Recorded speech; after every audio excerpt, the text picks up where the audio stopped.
Are you ready for the ultimate bikepacking weekend adventure? Join us for an unforgettable self-supported bikepacking trip through Southwest Virginia. The Grayson Gravel Pie Bikepacking Adventure travels along the Virginia Creeper Trail, the beautiful gravel roads of Grayson County, Virginia, and the New River Trail. All lodging and camping arrangements are included, along with daily routes and guides riding along with you. This self-supported adventure offers resupply opportunities every 20 miles for your food and water needs. Find out more at graveltraveldirt.com. You're listening to Mid-Atlantic Gravel, Travel, and Dirt.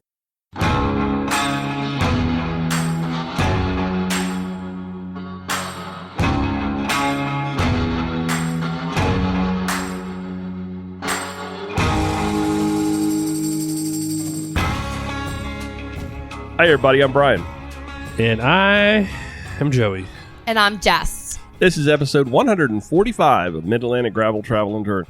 Come on along, everybody. Spend the next hour or so with us talking about gravel bikes, adventure biking, bike packing, bike camping, some pretty cool YouTube gravel bike videos, or just playing bikes. How you guys doing tonight? I'm doing great. How are you, Joey? I'm doing pretty horrible. Why is that? Don't say that. Just kidding. I got new candles to you, I told you earlier, I am on a hunt now because I know that you love the candles.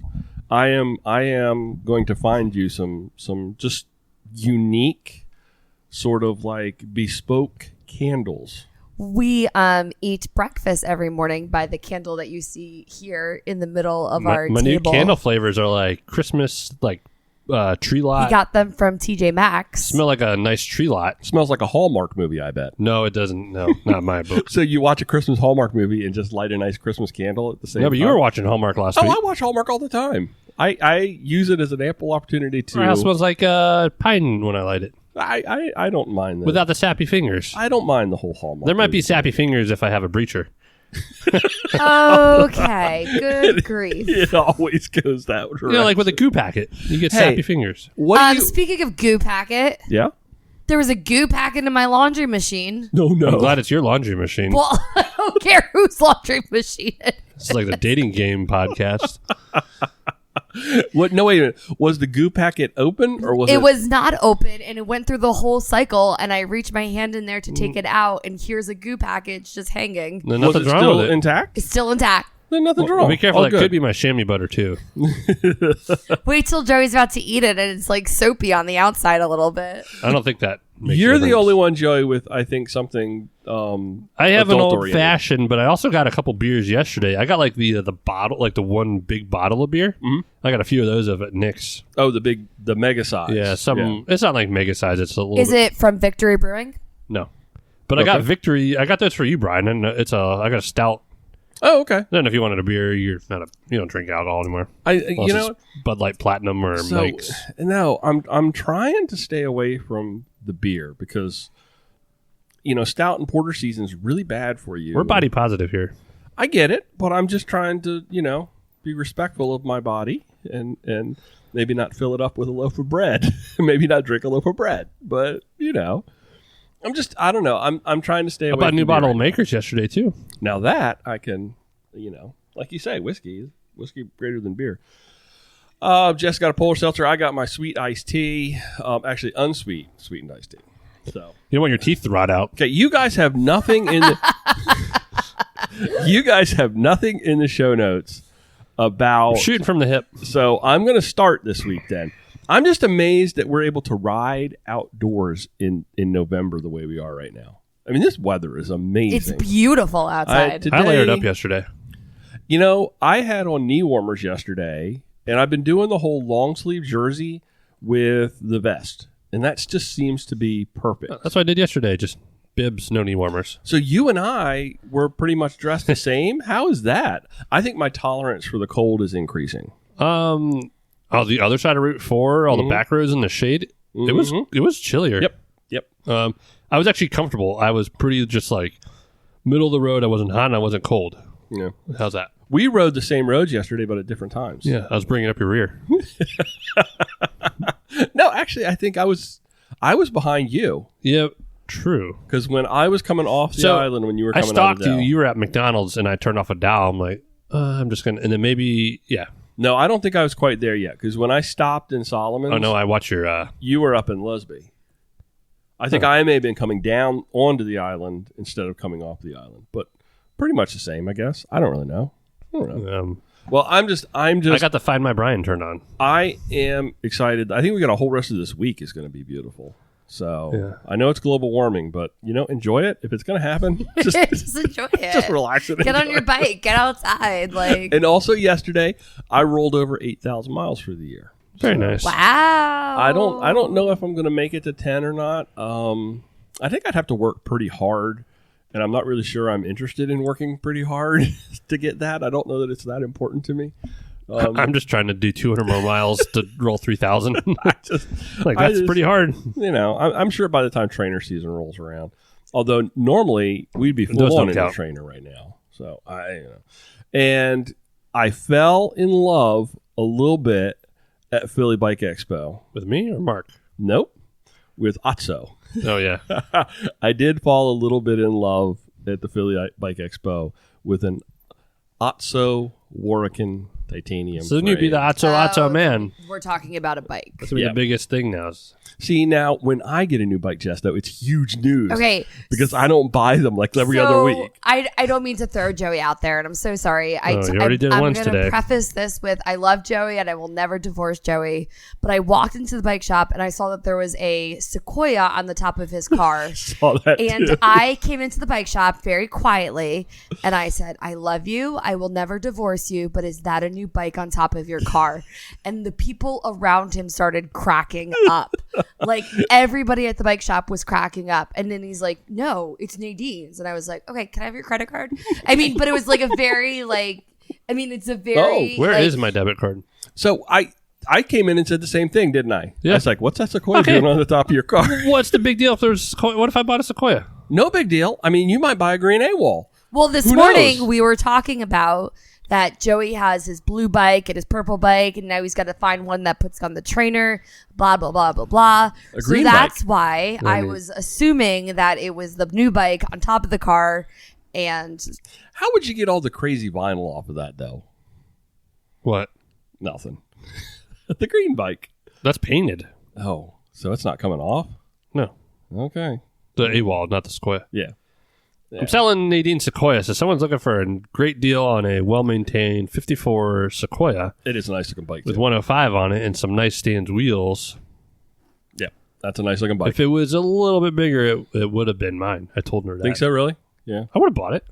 See, Jess, she's over there. Eyes are rolling around in her head. my eyes are She not wants rolling. she got a Peloton. I got so much leeway right now. Yeah, but now I'm asking for the Peloton treadmill, so I do have to be cautious and kind. It was so hard for her not to tell the Wahoo guy she's riding a Wahoo bike. Like, oh, she's like, my indoor bike thing is a little bit higher than this. And It's not as aggressive. Like when you're on that bike, you're down there, you're like in drop handlebars, and my bike is kind of a little more upright. Well, But I did feel weird taking the Wahoo towel on my Peloton, but we're okay. oh, don't worry about that. Joe, you've been after me for a long time to look into titanium. a while. There's probably podcasts where you could listen, and I've mentioned Yeah, it. yeah. And I wanted you to get a Cosmic Stallion or Yeah. like the Taiwan and other bikes. And Yep. well, there was a beam of light on Saturday that just was like, Well, you have to admit that, like the sound effect. Oh, it's a beautiful bike. oh my god, It's a beautiful drop dead bike. gorgeous. We will get into that a little bit deeper, but it is just an absolutely gorgeous, It's a looker. gorgeous bike, and be helping out working with Nate up at Hush Money. So Yeah. excited about that too. So a little reference for them. I too. do love Nate. So Yeah. So I'll be buying my bike from far away. Yeah. Now, those are so folks that don't know. you can do all your Otso, service up there too. Otso is a sister company to Wolf Tooth, and they are the bike. I'm sure is made over in Taiwan, but It is. It is a Wisconsin company. Otso. They are the engineers from Wolftooth decided to start a bike company. Yeah. And they do a very nice job at that. That's awesome. Otso man. Wolf Yeah, Tooth. basically. Yeah. I want to be an Otso. Now we're gonna have to pay royalties on that. There goes everything that we've earned ever. All right, so what's going on with you guys? Well, I almost got a divorce today. No, I'm I just almost kidding. witnessed Joey getting a divorce today. I got yelled at for my houseplants before dinner. But everything is going good. Well, they have grown considerably. I mean, I know. I didn't kill them. I killed one upstairs, but I'm doing good. There's practically a forest on this table. I here love when it. We all sat down. The houseplants and the candles. The ambiance is much like Rainforest Cafe. Sometimes. Do you have a little mister thing? Do you walk around and go, Oh, that's Wait, next. You When I- need that. Wait. Sometimes I get home and the upstairs houseplants are like in the sink or like by the windowsill, and like the upstairs plants need like a rotation too of how Yeah. to like. Do you talk to the I plants? put them in the bathroom when I water them really well because I don't. So they those drain. poor plants. No, I don't use that bathroom up there. Okay. Um, Poor plants are like, no. yeah, it's nice and I love that. Do you talk to the plants? I think you should. No, well, I always talk to Max. Yeah. I still talk to Max, Yeah. but no, the plants just do Okay. their thing. That's good. Apparently, if you play classical music, or no, I'm just kidding. What's in your world, Miss Jessica? I had a delightful day of teaching kids today, which is always a good day. I was on the Peloton by 4:30 this morning, so it makes for a long day, but a good day. Got some coffee, got some more coffee, tried to find more coffee, and that's about it. Yeah. Yep. So it was a good week, really exciting. Tomorrow, Thursday is Veterans Day. I don't know when this airs, but Thursday is Veterans Day. So we get a day off of kids and we get meetings all day. So and then on Friday, listen to this. Yeah. We get to play kickball. Nice. I love kickball. I know. Could we come and play with kickball with the kids? No, That would be awesome. no. There's nothing like nailing someone in the face playing kickball just to get them out. It's dodgeball with the feet. Oh yeah. No, I'm talking about playing like shortstop and getting that runner going. Oh yeah, you just You swing chuck it as hard as and you you can. get them in the legs and they trip. That's I like that, but I like a good old cheek shot. So last year when COVID was a thing and they couldn't play a lot of sports inside, et cetera, one socially distant sport that they all could play was kickball. And it was so great to see kickball like in the field again, like, Nice. as a kid. Like, Nice. I think it was a really cool thing. I Okay. like to heckle them from my upstairs window, but that's besides the point. nice. Okay. So we just got back from Philly Bike Expo. It was last weekend. Just Whoa, I never. I thought you did. You were talking about plants. There's and- not a whole plants. What else you got to go over? Not a whole lot. Okay. I rode yesterday. Well, you talked about Yeah, that. I got some new clothes I got to talk Do about. you want to talk about everything twice? Okay, go ahead. No, I finally put the hitch on my Subaru, Yeah. so I can put a bike rack on the Subaru. Nice. Yeah, adventure mobile. Nice. I did it all by myself and almost killed myself twice without telling my wife. Told you come. I help you. I was That happy thing to was help. heavy and I almost crushed my face Happy to help. because I did it without a lift. Happy to help. Actually, it was very easy install. Really, all you had to do is did it use like the mounting tie downs? Like I I had know to fish them. They're like, oh, they're complaining about like internal routing through the frame of the car. No, until you do a Cervelo P5 or something from like 6 years ago, 10 years ago, they don't know anything about routing internally. You got big That was giant steel tubing. You could just stick or fish something. My through there, yeah. adoption lady's calling me, so I'm taking a break. Talk Okay. about Philly. Okay, we're going to talk about so all of us just got back from Philly Bike Expo. We were up there Saturday. We were there all day. All day. It was a great day. It was. We left very early in the morning, and we didn't get. It was a dark time trip. Dark time. So Yep, we you're left in the absolutely morning right. before us.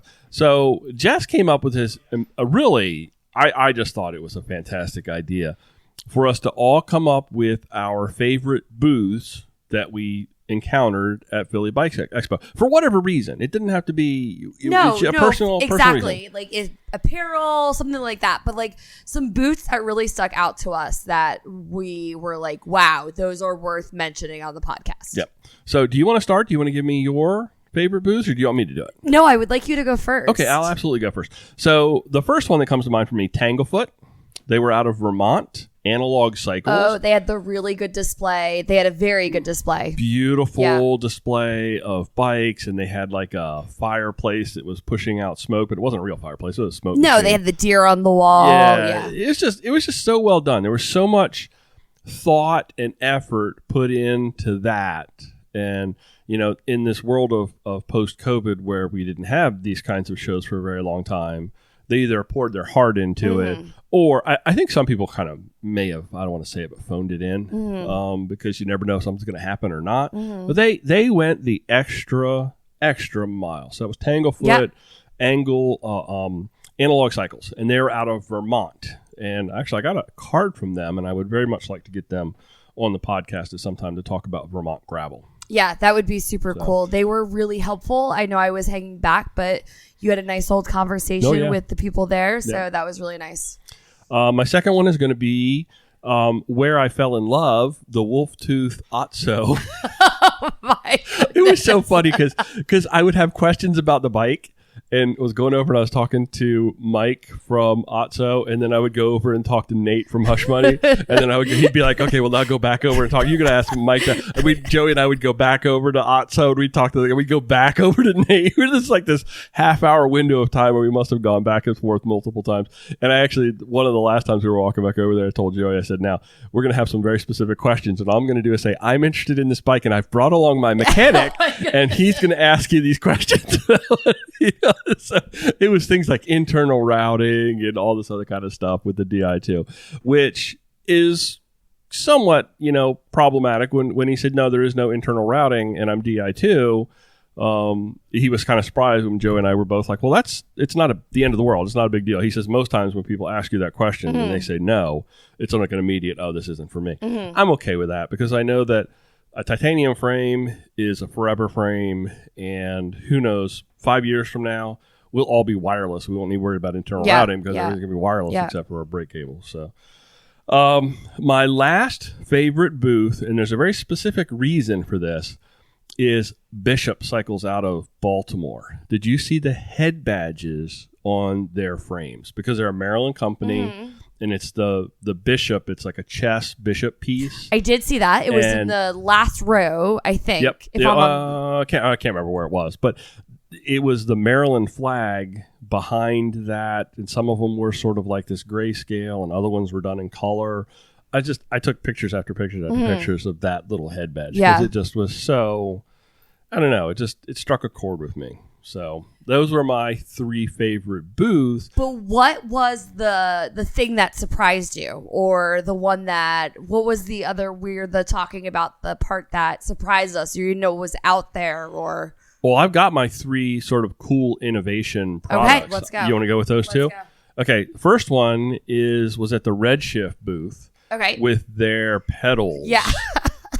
They have got these pedals that are lit up. One side is white and one side is red, and as the pedal rotates, the color changes. Yeah. So from a commuter's perspective, you always got the white light facing the front, and you've always got the red light facing the rear. Just in and of itself, that innovation, super cool. Yeah. But then you take the light, and it's all put together with magnets.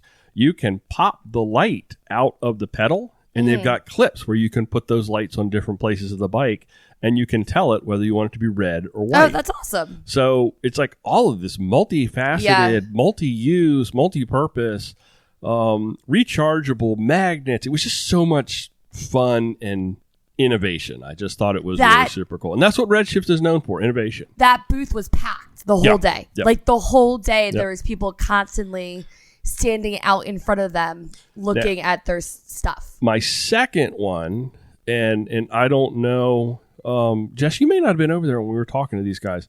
Roland at Reload Bags has got this. They call it the Brap Wrap. Was it like the fanny pack looking thing? Yeah, but it's like, it was just so innovative. A tube slid all the way across the back to provide the cushioning on your back. My back. All these little pockets to put nutrition, tools, and it was all like, if you didn't want to wear a jersey, but yet you would miss jersey pockets. So if you wanted to wear that like under a flannel or something, it's like basically an independent jersey pocket system. Yeah. You know what I'm talking about, Joe. You were there when we were looking at those, right? Yeah, that's just super, super cool innovation. So those are my three favorite booths. And since, Joe, you weren't here, I'm going to recap really quickly. Yep. Tanglefoot, Wolf Tooth, Otso, and Bishop were my three booths.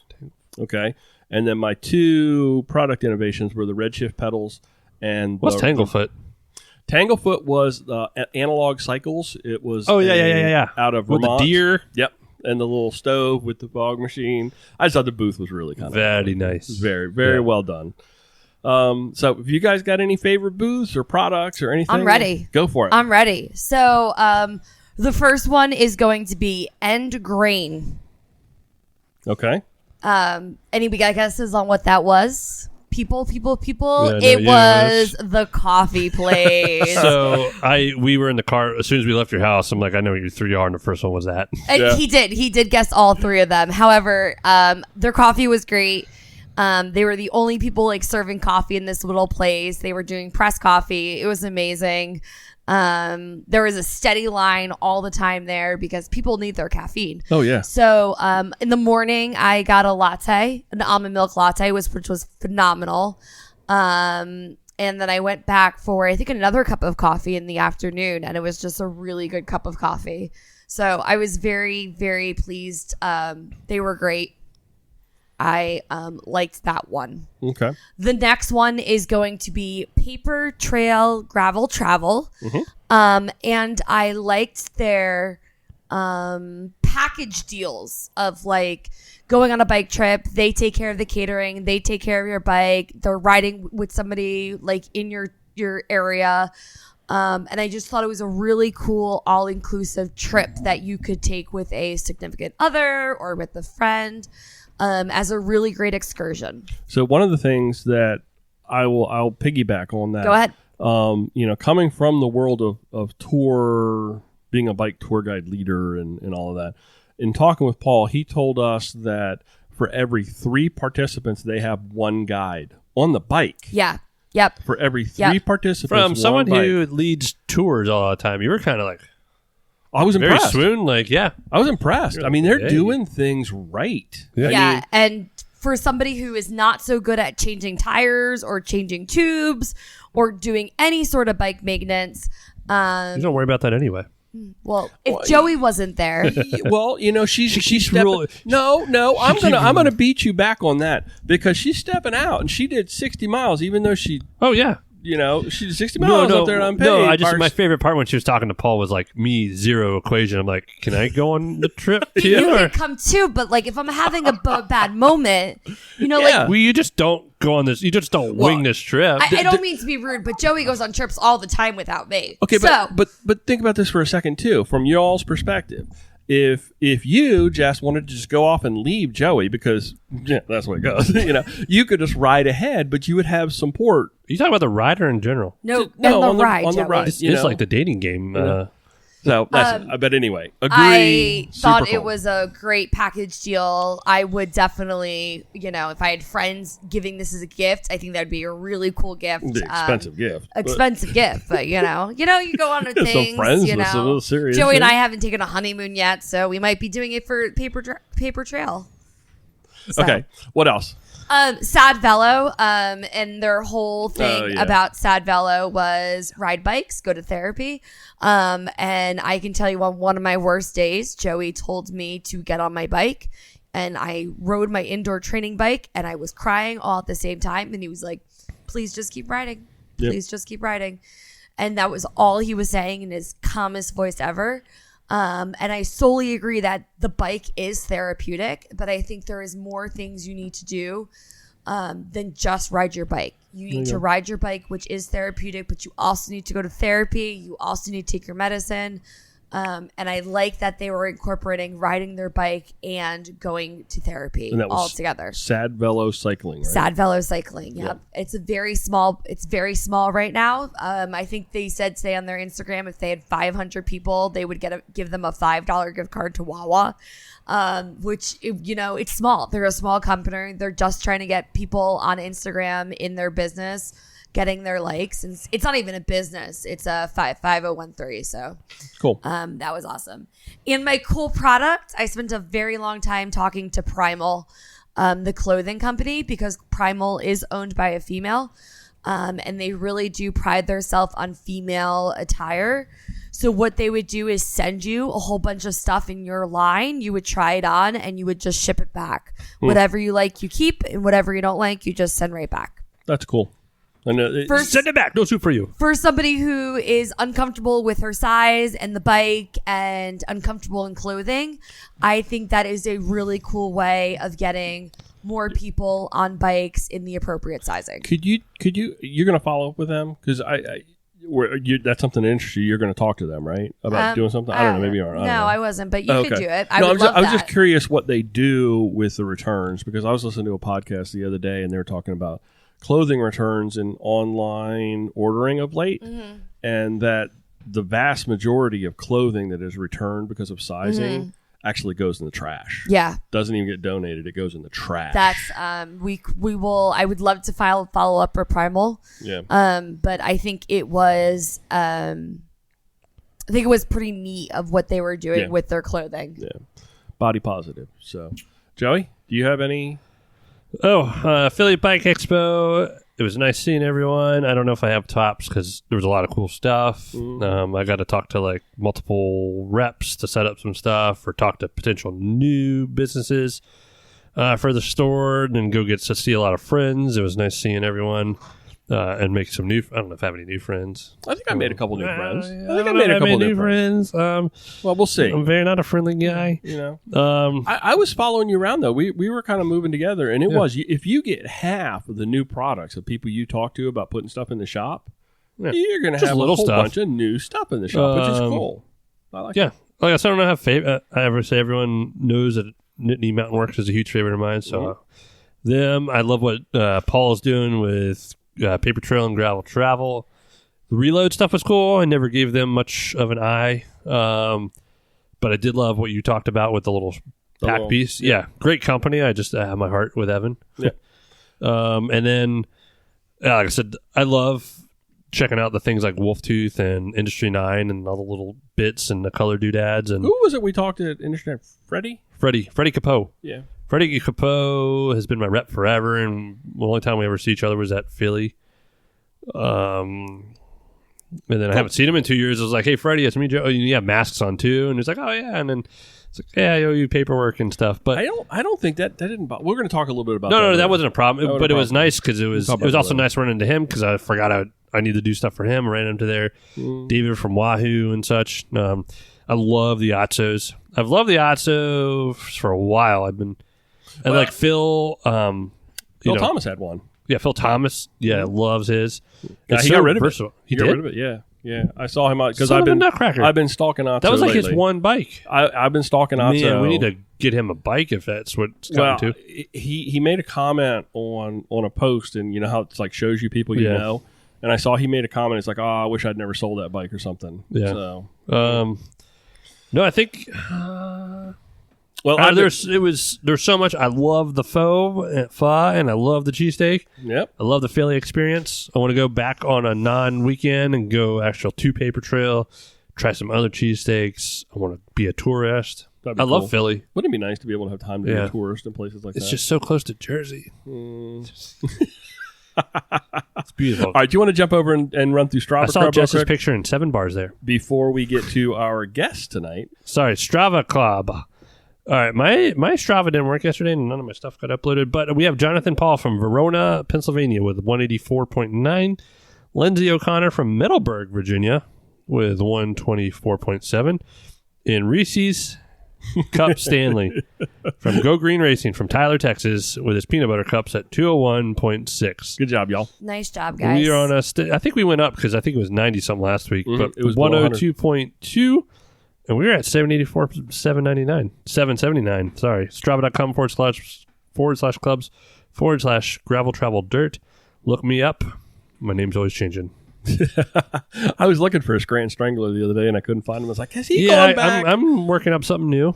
So, Jess, this is the point where we usually have some questions that you got off of Instagram, but you don't have any this week, so that's okay. No, but I went to the Women's Bike Symposium. Okay, you want to talk about that, Philly Bike Expo? It was awesome. Yeah. We met the head of PBE, and it was talking about females in the industry, sharing our stories, and it was cool that every people in the group shared. It just wasn't like the person instructing sharing their story of how they got into bikes, but other people in the expo shared what they did and how they got to bikes. Cool. So that was really cool. We all exchanged numbers, which was really awesome because most of us are in the Philly, Pennsylvania, Maryland, New Jersey-ish, Delaware area. So we all shared numbers. She gave us our business card. And it was just really cool to meet up with fellow females in the industry. Cool. Even though I am not in the industry, I am a cyclist. So I think you've been on the podcast now enough, and you're regular now. So I think you can. I feel like everybody at home is crying, like, "Oh no, not West anymore." No, they're but not. I guess they haven't gotten the hint. So I'm going to give the plug. If you've got questions, particularly as they relate to women in cycling, at Jess with 2 S's _ Santora on Instagram, correct? Correct. Send her a question. And Miss she's Ginger waiting for it. Grinder. No. But if you are going to message me, we're trying to decide if I should do Gravel Worlds or Steamboat. So also send that to me because I'm not really sure which one to do. Okay, well, you're doing Gravel Worlds. Well, I don't know which one. Give you a little I'm update just doing Rooted Vermont. on Gravel Worlds. They're up to, I think, close to 500 women. Yeah, in I that think that's first week. awesome. I was texting Jason the whole day or encouraging him and all these things because I am going to Gravel Worlds. I have my Airbnb. If I have to stay in that whole place by myself, that's fine. It's only $84 a night, so all y'all can just. We're putting together. It's only $84 a night. For the Airbnb, Oh, yes. God. And it sleeps like 7 people, and it's You 10 paid miles like from the $300, start. $400 a night for one, $500. See, this is when you get in early. I was a full year ahead. True. No, what'll We happen might is be that to they'll a be like, point "We're not though we doing can it book the anymore." hotel for Unpaved now. We Remember? are. Oh, We are. Don't do that now. oh Okay. Lord. I got 30 things I'm doing right now. I'll be up till midnight. Joining us now is Wiehan from the YouTube channel Mountain Road Rides. We're going to do a deep dive into the Mountain Road Rides YouTube video channel. Welcome. It is great to have you here with us, Wiehan.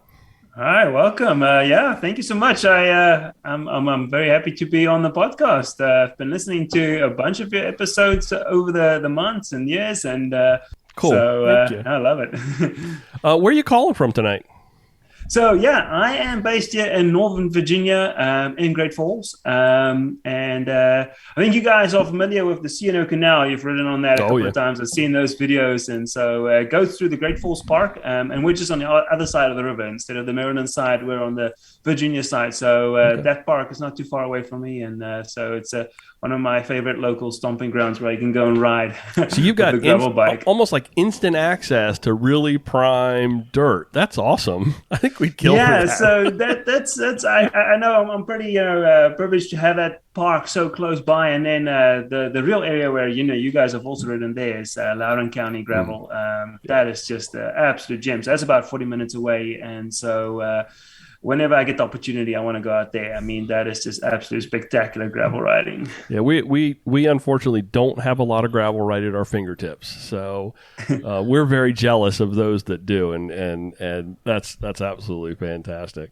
Before we get into the YouTube channel, introduce yourself to our listeners. Tell us a little bit about yourself. Yeah, thank you. I think what I'm very impressed with is you got my name right. The pronunciation of my name. That's always a thing that trip up people quite easily is the Wiehan name. I do my homework. Yeah, I can tell. I mean, I'm originally from South Africa. My native language is Afrikaans, and so the Wiehan is actually it's a V sound, but it's spelled Wiehan. And so, originally from South Africa, grew up there, small town, just about an hour south of Johannesburg. And I think that's where I sort of got my first real taste of wide open country roads and the ability to go and explore with bike and just ride my bike on both dirt and, just paved roads as we had there in that area. And my background is basically as a financial analyst. I've been trained in finance, and throughout the years, I've worked in investment banking and other financial positions. But then since moving to the US, let me just say that as well. I met my wife, Kristen, who is from the US. And that was about maybe 9 years ago. We got married in 2014 and we lived there in South Africa for a while. And then after a couple of years of living there, we moved over to the US to be closer to her family and everybody who's based here in Virginia. That's me in a nutshell. So the YouTube channel is a bit of a creative outlet, I guess, and coming from the financial analyst world. That's right. I like to think of exercising both sides of my brain. So the analytical side, that's where I get my numbers and fixes. And I think that's why I love nerding out on all the technical stuff of biking as well. I can easily go into all the details of the watts and calculations around biketrometry and all those sort of things. The more nerdy stuff. If you want to get into like spreadsheets, I'm pretty good at designing spreadsheets, so I can go and work out gear ratios to the T. And you fit right in with some of our listeners, Ted and Chris, with their spreadsheet decision trees. And I've been known to put together a spreadsheet or two from time to time. We can take a little bit of ribbon over that. So but then for me, the creative side is, I think Kristen is actually the real creative in the family. She's a trained photographer, professional by trade. And so I love that we can kind of complement each other and doing that as well. So she's very much an instrumental part of Mountain Road Ride and the videos that we produce. And a lot of behind the scenes stuff is also done by her. And so I think, that kind of balance between the analytical business side and then also the creative side. I was watching one of your videos earlier today, and it was the one from down in Floyd, Virginia.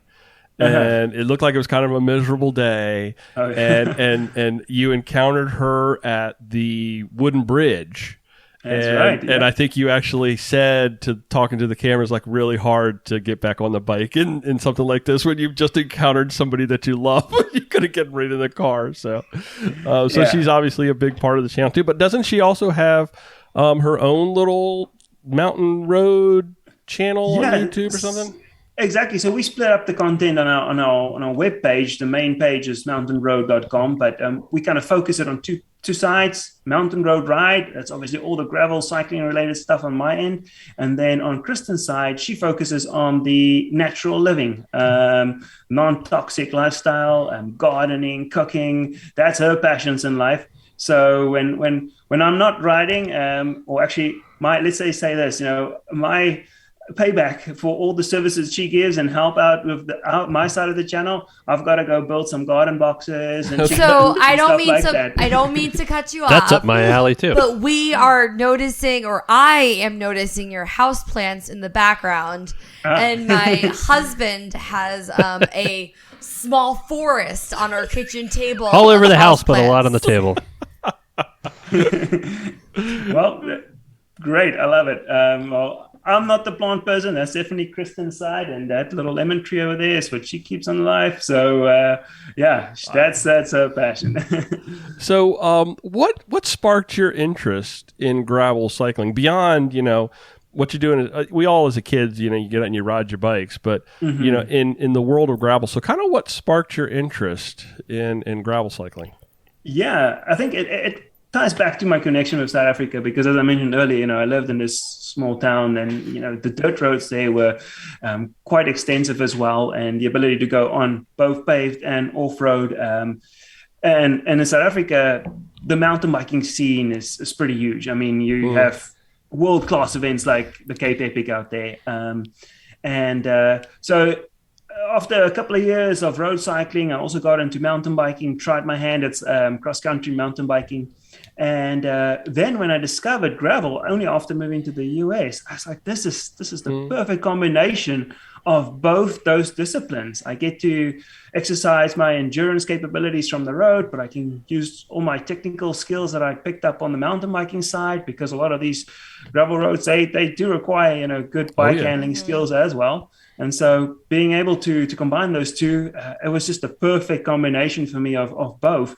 But I think I also want to just tie it in with my connection with the finance world, because I think this is something that I want to do with the channel. Is I feel like I can relate to that sort of 9-to-5 person who works in the corporate world, who's sort of stuck behind a screen all day. And that was me, building Excel spreadsheets and financial reports and all those sort of things. And for me, I needed kind of a bit of escape. I wanted more. I wanted to be outside. I am an outdoor kind of person. And so it almost felt like a part of me was always, lacking or dying when I'm just sitting in front of a computer.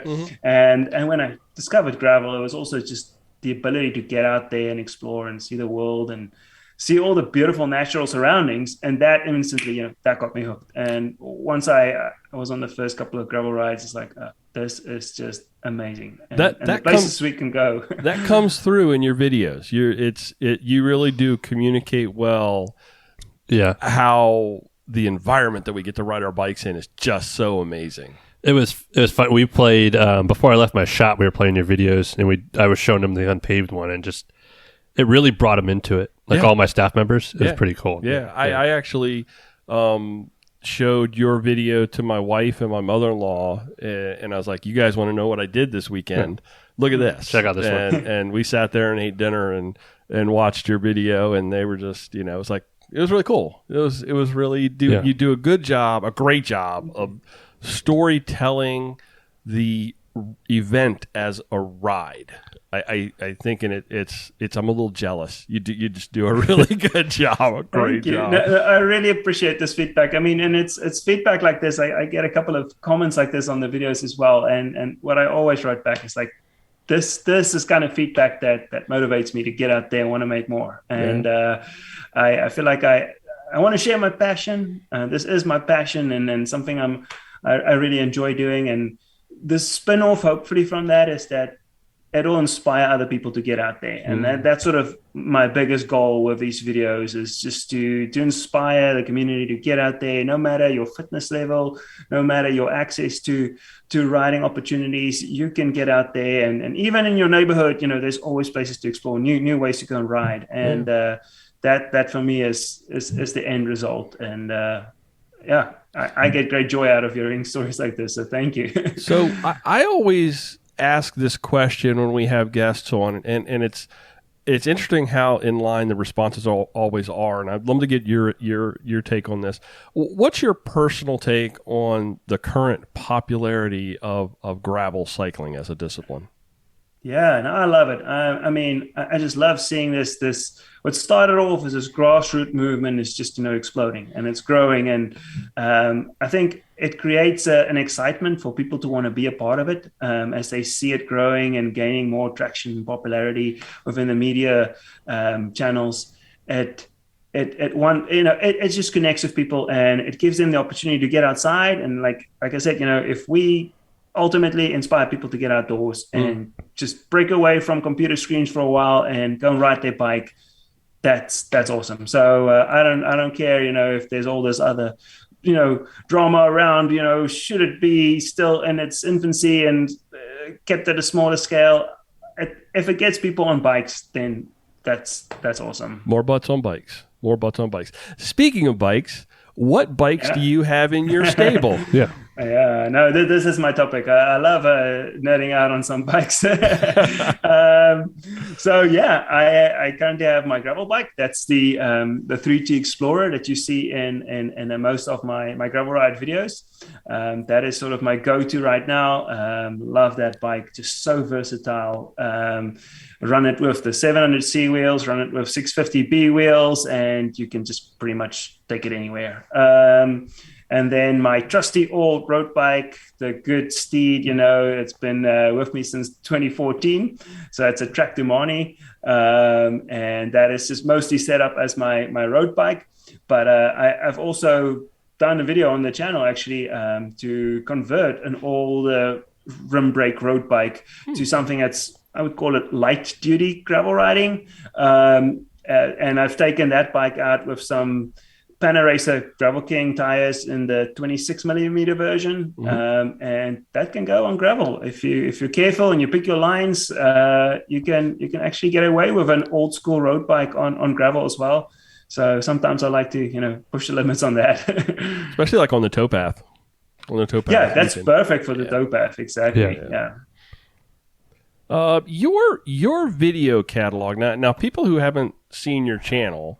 Hopefully after they've listened to us, that's the first thing they're going to do is they're going to jump over and start digging through your catalog. Your catalog is pretty doggone deep. How long have you been producing videos, and how many of them have you done? No. So it started with Chris and I back in 2018, I believe, and we first used the one channel jointly, and we try to split our content, but we realized that we want to focus on both our passions separately, and just kind of build that niche.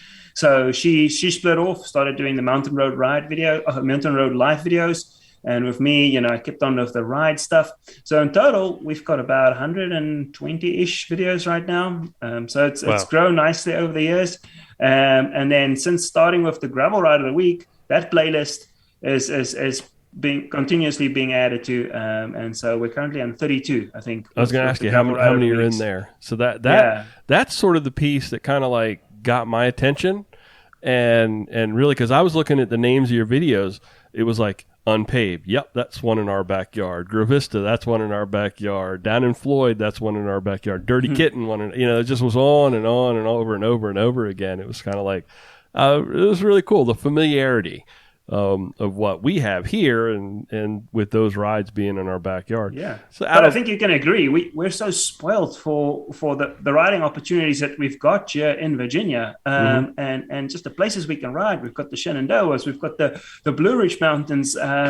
We've got closer to DC. We've got the towpath. We've got people who want to be on just pavement. We've got the WNOD path right here with us, and then just the vast expanding network of gravel roads throughout Virginia. That's only Virginia, and never mind Maryland and Pennsylvania, all these other states that are close by as well. So I think we see so much media on the West and, Colorado and some of those other Utah and some of those sort of Midwest gravel races happening. But we've got a ton in our backyard, and we're kind of spoiled for choice. And we do need to protect them, though. Yeah. There's lots of motion and movement to introduce pavement onto some of those right out in Loudoun County. And I think we do need to make sure we're making our voices known.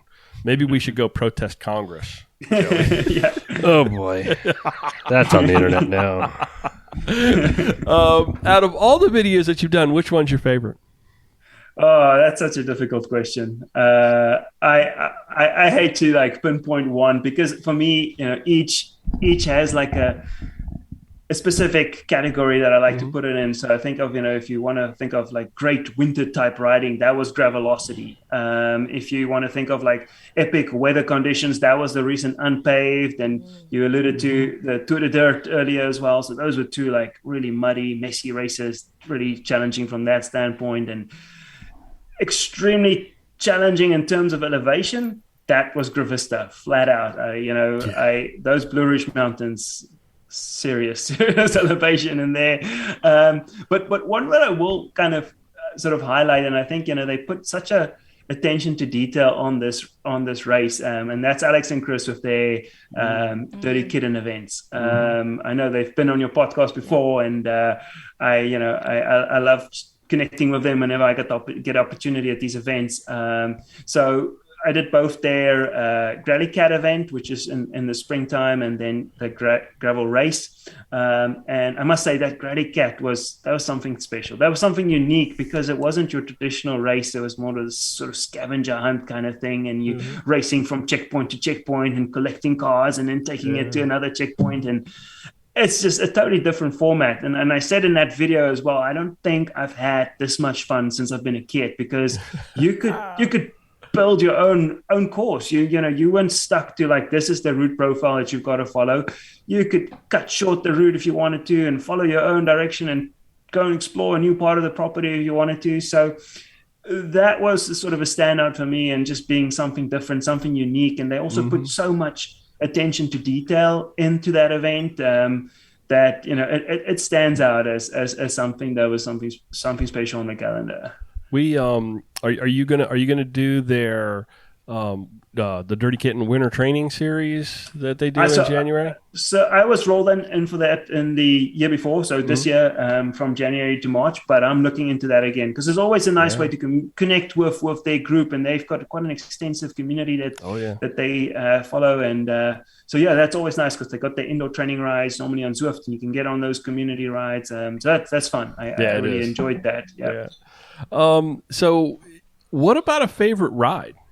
Not a favorite video, but a favorite ride. Yeah. Again, a hard one. Great But Falls. I'm gonna go with that Grally Cat again. You know, Yeah. that was for me a ride that stands out as one that I would put as my highlight for the year. Have you and Chris ever compared spreadsheets? Because Chris is a very big spreadsheet guy himself. I didn't know that, but I know Oh, he's yeah. so good at with the back end computer stuff and their coding that even goes into their winter training program, because that's what made it so fun. They he built this whole leaderboard and Yeah. all your ride metrics just filter in there and you can compete with everybody. So I have no doubt that he's good with Excel as well. So we'll have to connect at some time. All right, let's switch gears for just a minute and let's talk tech. I want to Yeah. talk about the cameras that you use and the setup and the mounts that This you is what use. I want to talk about. Yeah. Yeah. So let's dive into that. I know you How long a ride actually is because you're filming. That's right. Yeah. Okay, cameras. Which cameras and mounts? Let's start there. Okay. So for me, the GoPros are the go-to. I know there are other action sport cameras out there, but in terms of stabilization, GoPros just stand out so much. So I have two of them, both the Euro 7 and then the Euro 9. I particularly like the 7. I think if I could pick again, I would, instead of buying the 9, I would buy the 8, just purely for the form factor. The 7 and the 8, they're smaller, they're lighter, and so if you've seen my Rock Down Rambler video, then you'll know that I like to ride with one of the cameras on my wrist. And in that particular event, one of the cameras actually fell off the wrist, and I had to run back and go and get it, like a whole Chris Froome style running up the mountain without my bike to go and get my camera.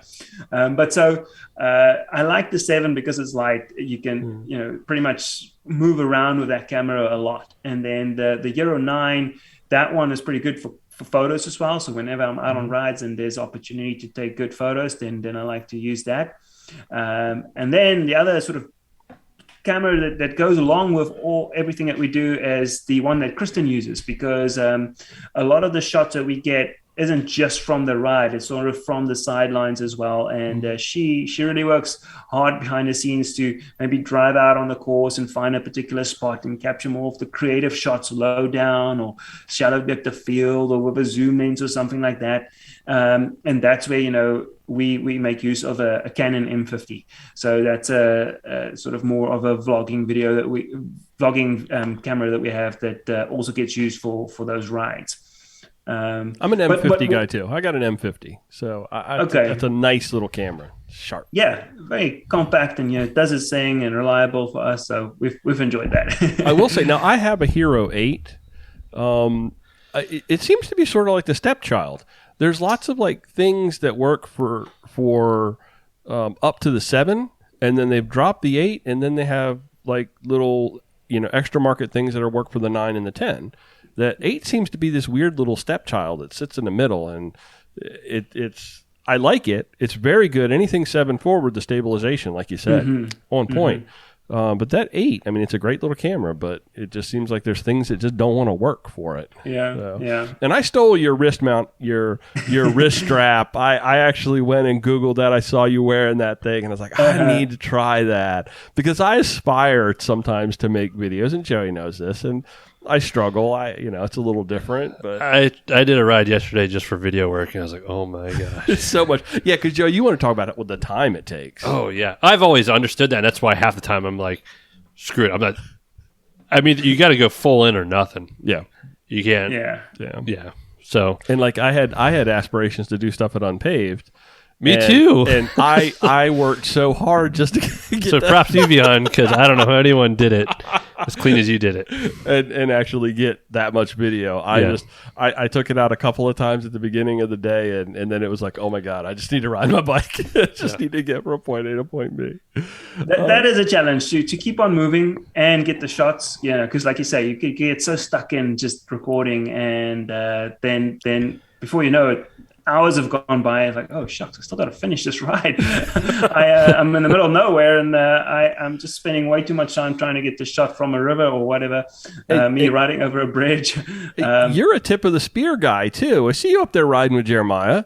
I see that, and you know, Joey and well, I'm gonna speak for myself. I'm not even a mid pack guy. I'm a party pack guy. Oh, we are definitely look at our numbers at Just Unpaved. Yeah.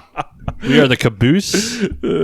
So that's tough to do all that filming and actually stay up there in the front too. So bravo for that. What's your creative process look like? So do you shoot video sort of with a specific vision in mind, or you just sort of let the cameras roll and then let the story unfold in post? Yeah, no, that's definitely the latter. Because as much as you like to plan, gravel riding is just too uncertain. You never know what the road is going to look like and what's going to happen if your camera is going to fall off your wrist and you got to go back and get it. So definitely just, you know, a lot of the times I get lucky with these shots as well. And so, yeah, I do have that wrist mount and I like to, you know, get shots as best as possible. But a lot of times, to be honest, I'm just sticking it in a direction and hoping that I've got somebody framed in that shot, you know, because I'm trying my best to keep my eye on the road and not crash. And that's also something I do want to mention is that for the most part, I try to, you know, at least do it in a safe manner. I think, you know, my wife always sends me out the door with 3 rules when I go and ride. It's like, be safe, have fun, take photos. And I do it in that order as well. So I want to be safe, and I don't want to, first of all, put myself at risk and also those people around me at risk, you know, by getting a weird shot or trying to be all creative and then causing a crash. So most of the time, if I get a shot, I'm lucky, and I'm just thankful that I framed somebody in the shot while, you know, keeping a good line and staying safe. And so definitely, you know, just go out on a day, have fun, and record it as it happens, because, you know, that's I feel like really captures the essence of the story so much better than trying to script it or force it into a direction like this. Maybe sometimes I'll have like a creative idea for a intro that I want to maybe do. Like I did like a funky 80s intro with one of the Dirty Kitten rides. So that was sort of pre-planned because I had like this song in my head. But other than that, you know, you got to let the story tell itself, because it's never going to be the same. Every ride is different, and the terrain is so unpredictable. And so you can plan and then let the story tell. And everybody's view of a ride and everybody's experience on a ride is different. And I think that's one of the things, my takeaways from the world of gravel is that post-ride community, because you can get together at a campfire and everybody's got a different version of the story that of their ride. They're all different. They're all unique. Like my experience at Unpaved is different than Joey's, is different than yours, is drastically different than Jess's, who made up her own adventure. Hers came out to 67 miles somehow. And she made a new route. She made a new route. Exploring Pennsylvania gravel roads. I love it. And doing it twice. It was just looping an area I knew twice. It was this, and Dave had a very well marked course because every time I took a turn, it said wrong way. So. So what kind of plans have you got for next year? I'm assuming you're already starting to make some plans for next year. What kind of plans you got? Yeah. I'm definitely drawing up my calendar. I started a couple of weeks ago, and so what I do want to do is explore some more. I think, you know, now that the bug has sort of bitten me this year of exploring a lot of the mid-Atlantic stuff. I mentioned earlier, you know, there's other races obviously in other part of the country as well. And I'd love to, if the opportunity is there, you know, maybe travel out west, go and see a race in either, you know, Colorado or perhaps, you know, California somewhere. I would love to do a Vermont race. I've had a few comments on the channel and Instagram, like, you got to come up here, got to come and do this race. Yes. So Rooted. Either Rooted or Vermont Overland or something like that. Both. I would love to go and try one of those Vermont races as well. Have you put in the lottery for Rooted? Pardon? Have you put in for the Rooted lottery yet? I know that it's open. I need to move. I think it closes the 15th. Okay, yeah. So that's for everyone here because I need to do it tonight. Are you wait? All four of us. I'll do it. When is it? End of July. End of July? Well, Sugarfoot. That's my Empire State ride. Yeah, well, That's sucks my, to suck. my work. You never Me know and what the Wiehan, dates. we're going to go up. Joey always Anyway, leaving me sorry. behind. That's okay. That's all right. It's fine. So we've got a little group that's forming for Gravel Worlds after we talked to Jason. Jason got us all excited about Gravel Worlds. I've actually already got my Airbnb lined up, and I can't even register yet, and I've already got my place to stay. So what event next year's got the most stoke going for you? Oh, I'm looking forward to do a bit more bike packing as well. So one of my videos that I did was the Trans Virginia, and so with that one, I only went from DC to Harrisonburg. Obviously not their full route because that obviously extends all the way down into Damascus. So what I figured is, since I've done kind of the first part into Harrisonburg, the Virginia Endurance Series, they've got their Rockstar gravel route. So Rob Ism and his team, they have that awesome gravel road. There's both the trail and then the gravel version. So I think I'll go with the gravel. And that one runs from Harrisonburg all the way down to Roanoke. So expanding basically further south, the part that I missed with the Trans Virginia. So that's one that I'm pretty excited about. I think it'll be a multi-day thing for me. I'm not one of those, or at least not there yet, but one of those ultra endurance races that will go through the night and try and, see if they can set a 3-day course in one day. I can't do those sort of things. But I'm looking forward to the Rockstar gravel. I think their sort of grand depart for that one is around end of April. So I think that's something I'm gonna work towards. You should check out Croatan Buck 50. Matt's doing something pretty cool with a whole long weekend approach where it's a bike packing, not race, but sort of adventure component on the front end of the race. So it's a 75 out to do a bike packing trip, and then a 75 back, and then you camp again, and then you get up the next day and you actually ride the race. So it's kind of a 3-day shindig, and that one is on my list. I must say that the Croatan is it's on my calendar. So I've got it on my radar, but I didn't know about the bikepacking version of it. So that's pretty neat. Yeah, I think the way that Matt's running that is you register for the ride. So you're going to do the race. You're either going to do the 50, the 100, or the buck 50, the full buck 50. Yep. And then once you're registered, you can submit to him, because he's kind of keeping his numbers tight on the bike packing side. You submit sort of an application and say, this is who I am, this is what I'm doing, this is why I'd like to do it.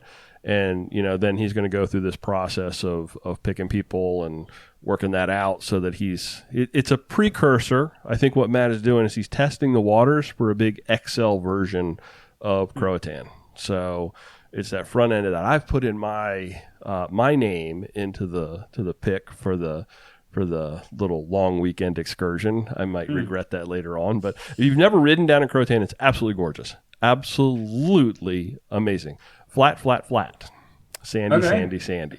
But as we all know, flat doesn't always mean easy. That means pedal is what it comes down to.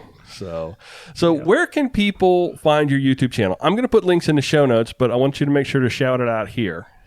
Oh, yeah. No, thank you. So if they go and search on YouTube and they look for Mountain Road Ride, I know the word mountain road can be a little generic. So if you add that ride part of it, you'll definitely find it. And on the channel, everything that we spoke about, specifically the gravel ride of the week, but there's some indoor training tips. There's some reviews on there of bike-related products. So I'm pretty sure people will find something that they enjoy on the channel. Well, like I said earlier, the catalog is deep. You will find something that you enjoy. And if you're in the Mid-Atlantic and you're thinking about doing a ride, there's a really good chance that Wiehan's already been there on Mountain Road Ride. You can go check it out and decide whether it's something you really want to do or not. So. See, that was the other reason, you asked earlier about the motive for putting some of these videos together, because that's the other thing, don't see a lot of, like, when you want to do your research on these rides. Yeah, there's the photos, but the photographers are mostly based in the most scenic spots, so they don't show you the surface level of all those different offshoots and difficult trails and stuff. And you're always left wondering, like, okay, what tire choice do I pick for this type of ride? So hopefully my rides and the videos can also then kind of help people pick their equipment a little bit better. There was one that I was looking at, Alpine Gran Fondo, I think you'd done, or was it? Yeah, and it was like, I kept looking at that going, this feels like it's mostly a road ride, and how it kind of like dipped over into the gravel world. It was, and so for that very reason alone, I think you hit the nail on the head. It's like, okay, what exactly should be my gear selection or my choices? So. And where else can they find information about all the other mess around and things that you do? Instagram, website, all that? Yeah, so our website, first of all, that's mountain-road.com.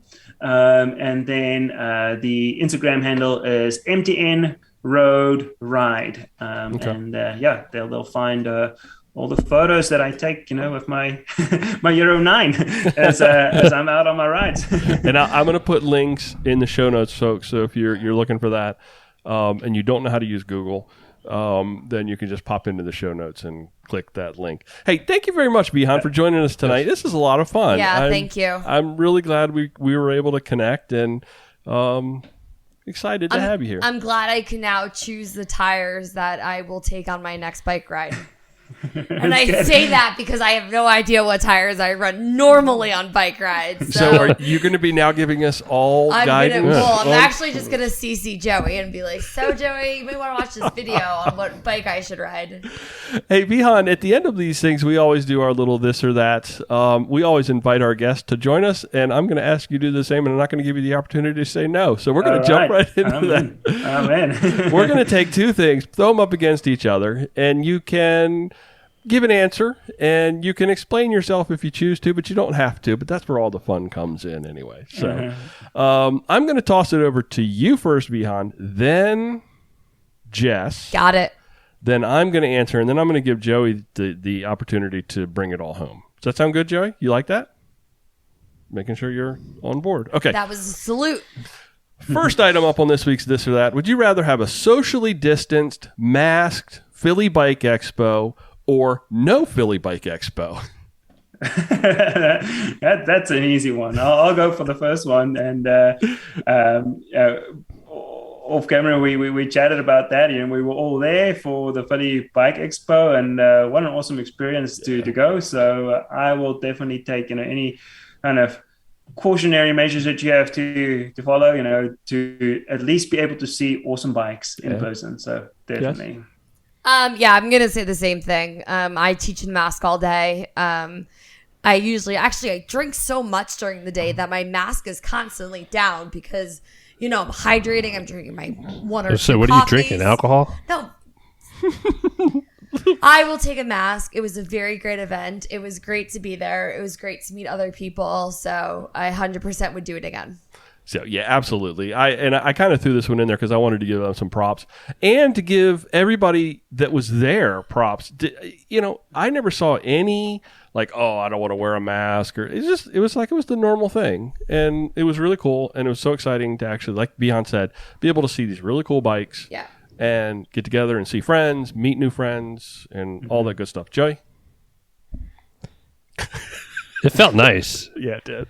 Unpaved was, I think, my first big thing with COVID, I guess. Mm-hmm. We were outside. It was a shindig. It was cold, wet, rainy. But to be indoors with everyone, mask or no mask, obviously masked. Yeah, no one made a big stink out of it. It just felt normal. Yeah, it was great. It's absolutely great. I also couldn't smell the weird smells from cyclists that you're used to smelling, whether it be some devil's lettuce, mostly BO. I just wrote in. All that stuff. So I love it. Yeah. Loved it. Second item on This or That this week, boa closures on your shoes or lace them up? Whew. I don't have either on both of my shoes. Both my road and my mountain bike shoes. So you qualify to make a long-term review then on boa closures according to our standards. The only place I have a boa connection is on my saddlebag. Actually, I've got the Silka saddlebag, and it's got like one of those dials. But other than that, I'm a Velcro guy. Jess? I hate the sound of Velcro. It skeeves me out. It makes me it's like, That's me. But I have BOA shoes, and I absolutely love them. I think I'd be too lazy to tie shoelaces, so the BOAs are very good for me. Okay, I have a little BOA pet peeve. So I love BOA closures. You know that. But I have my RX-8s. They're the BOAs that you just pull out and they loosen. And then my torches, you have to twist them backwards. Yeah, that's how mine are. And my gimpy fingers, I have a real hard time actually getting them to go backwards. And I don't know if it's me or the BOA. It's you. I just go with it. It's me. Yeah. I just like to be able to reach down and pop them and let them go and just open them up. So, but I do prefer BOA closures over laces because I have this irrational fear that my laces are going to get gummed up in the drivetrain. Oh, yeah. Go, Joey. That's tough. I have a pair of lace-up Recons, and I have a pair of just regular S-Works, too. With BOAs, I have one of each. The lazy side of me likes the BOAs. The cool comfort side, I like lacing them up. It's like my fourth pair of lace-up shoes. Yeah, because it's like, you have that opportunity to sort of like adjust to that. You can do that with the BOAs, too. But, Yeah. Like the S-Works BOAs, they have that nice Swiss style, like watch kind of. Mine is super sweet. Yeah, so we have the same So pair of shoes of those. Even though BOAs have this whole lifetime thing, and I've actually had to get repair kits for my BOAs, you will cuss them all day long when you're getting ready to do a ride, or especially if it's in a big event, and that BOA snaps, and you don't have the repair Yeah, I kit. can do anything for a shoelace. That's So I like the shoelace on my S-Works shoes versus I like my RX-8s, but I love that nice metal. Yeah. So you never know. But in my triathlon days, I did have jeez. Velcro shoes, so just saying that. Speaking of which, third item on this week's This or That: unpaved on a single speed or run a triathlon. It's actually do a triathlon. Do a triathlon, Because you I'm don't sorry. you only I don't run know. in a third of the triathlon. I don't know. Wiehan.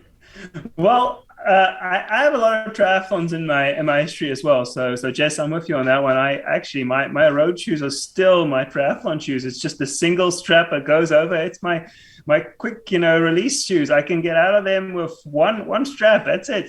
So no, definitely. I've shifted a lot over the years. I've moved a lot away from my triathlon days for now. Even though my background isn't running and I don't really call myself a swimmer. That was always my weakest discipline. But nowadays, I'm a pure cyclist. So I've never done a single speed ride. So I wouldn't even know how that feels. But I'll pick that. I think that'll be a nice challenge. Maybe for a future video, I need to throw out my first gravel ride of the week that's on a single speed. Nice. There we go. Jess?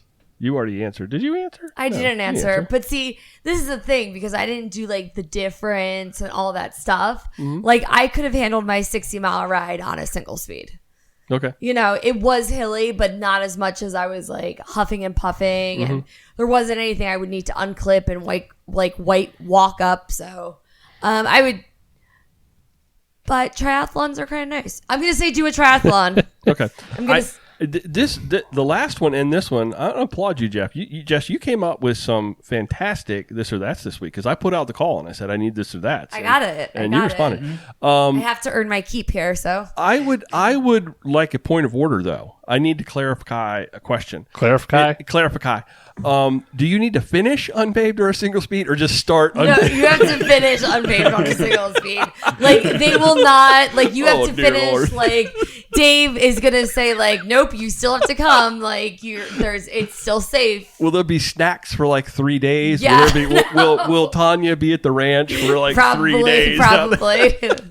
Because otherwise I'm not so sure. I would do anything rather than do a triathlon again, even though I am a swimmer. I just can't run. It's miserable. I actually did a few You're a great years swimmer. ago. Yeah, I've always loved to swim. I've always been a swimmer, and I know it's like, well, people at the pool would always be like, "What are you training for?" I'm like, "I'm not training anything. I'm training not to have a heart attack. Is what I'm training for ultimately." Here. Swimming's great for your body. Yeah, Swimming is great. And somebody got in my ear and said, "Let's do it. Just do triathlon. You should try triathlon." And I did, and it was all right. It was okay. I'm glad I did them, and so I have that experience. But Joey says triathlons are like middle school. Yeah. You have to try them. You have to get through them. But You got to find yourself. you got to got to get out of find it. yourself in order, So there we go. So Go ahead, Joey. I would literally do the anything other than a triathlon, Joey. I don't have to answer this one. I think everyone knows. Yeah. Joey would not do a triathlon. Is it this whole running thing? It's like Everything. all of the Everything. rest of it. Okay. Last item on this or that: biscuits or cornbread. I'll take biscuits. Yeah.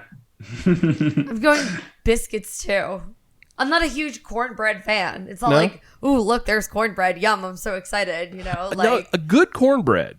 A good cornbread that's kind of like sweet. with barbecue. Like absolutely, that's good. And moist. but So many times people come up with the cornbread. It's like, oh, it looks good, and then you pop it open, and it's like sandpaper. It's all dry and nasty. I don't get like personally excited for cornbread. You can always pour a bunch of gravy over top of biscuit, and so for that reason alone, I too am going to go with biscuit. Joey,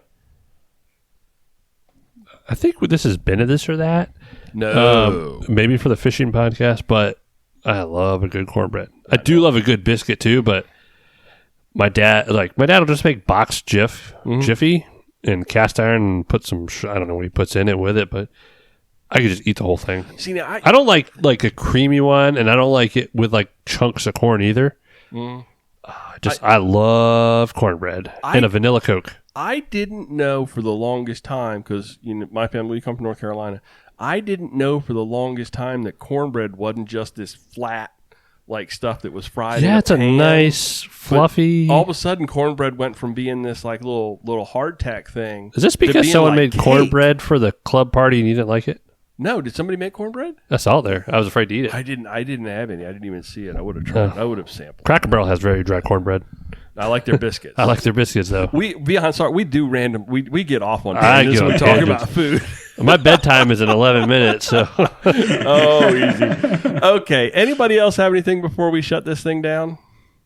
No. No, I think we're good. Thanks Okay. for coming on. no. I love Philly. It was nice seeing everyone. Yeah. It's nice seeing you, honey. Yeah. Thanks. And Wiehan, thank you for joining us tonight. It's been a great conversation. I look forward to doing it again.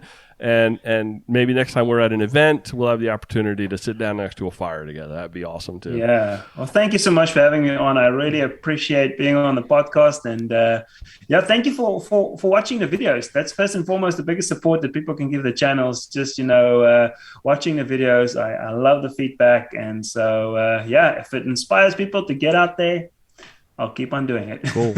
Thanks, everybody, for listening to this episode of Mid-Atlantic Gravel, Travel, and Dirt. This is a listener-supported podcast by some pretty amazing people on Patreon and PayPal. You can go to the website and find out some more about that at, what's the website address, Joey? Are we talking about us now? Yeah. All right. Sorry, I was thinking of... That's okay. Yeah. GravelTravelDirt.com. So I'm a little I got like 4 things going on in my head right I now. know. You're probably over there doing ordering and... Our Instagram, which we have been more active on, is at Mid-Atlantic GTD. Our Wookiee contest is over. I am waiting to hear from our judge. A judge to see who had the best Wookiee impersonation. have we heard anything from the Wookiee judge? No, the Wookiee judge is dead to me. The Wookiee judge is silent. Oh, well, Yep. That's just the way it is. Mid-Atlantic Gravel, Travel, and Dirt is recorded this week from right here in Joey's kitchen all the way out to Great Falls in Northern Virginia. Thanks for riding along. Until next time, do good, be nice, go slow, and respect others. Love you, bye. Bye. Bye, guys. Have a great night. Love you, bye. You did? I love you. Bye. Sorry. Good grief.